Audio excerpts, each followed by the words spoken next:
What's going on YouTube? DIY Bill here. Today I'm going to show you how to prepare your deck to be either stained or painted.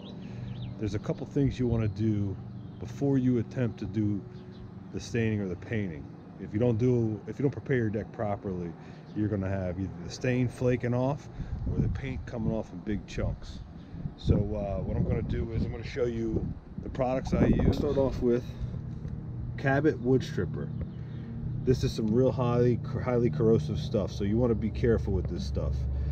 It will burn your skin. It says 1 gallon, should get about 200 square foot.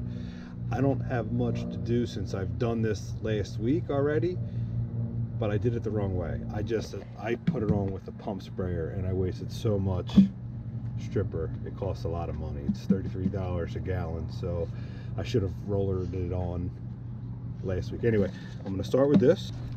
Once I'm finished with that, I'm going to go ahead and clean it and then I'm going to go ahead and hit it with some wood brightener. So what I'll do is, here's my deck right now, and you can see it's pretty clean right now, but there's still some remnants of stain left on there. You can see that. I'm going to go ahead and strip that off. I'm going to take it off with my hose.